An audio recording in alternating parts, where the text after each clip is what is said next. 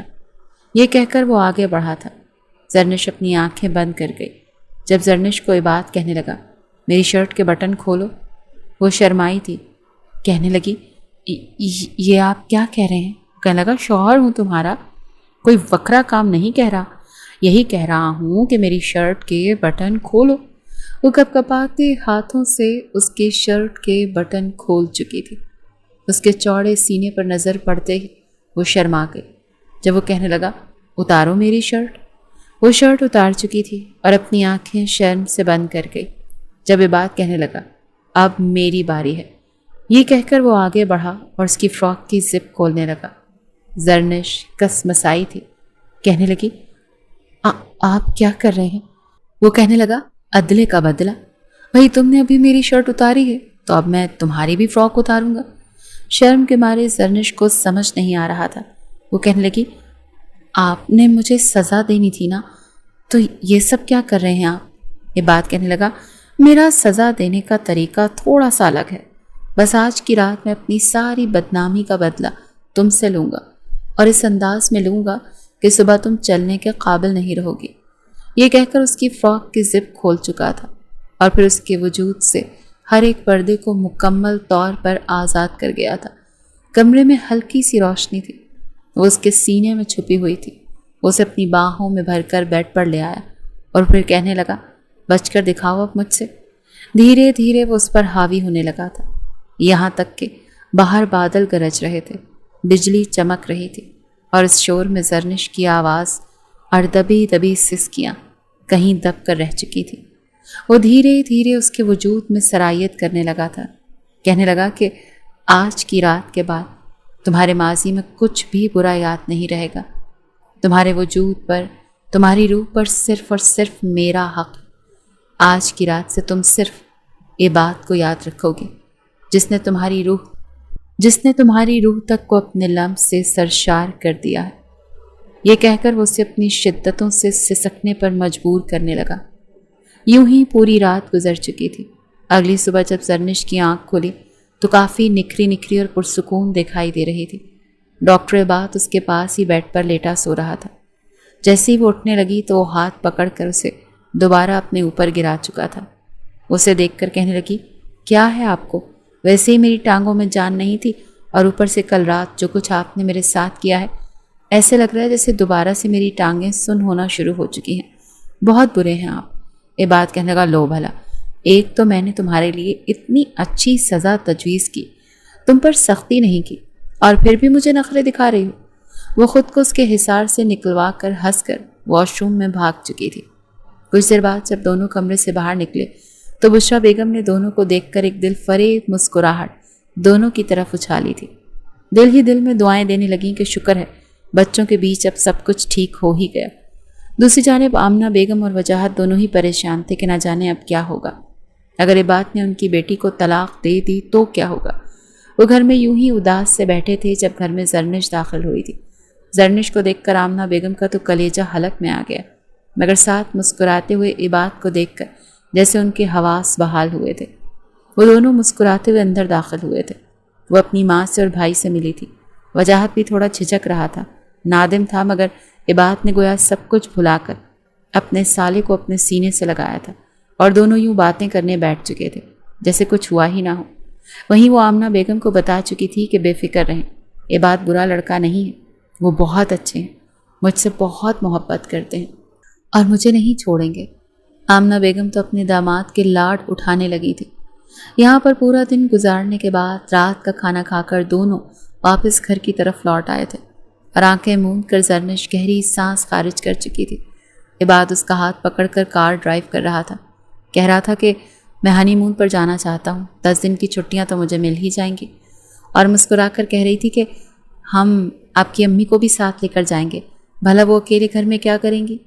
یوں ہی کھٹی میٹھی باتوں میں یہ سفر آگے بڑھ رہا تھا، اور زرنش اپنا سر عباد کے کاندھے پر رکھ چکی تھی۔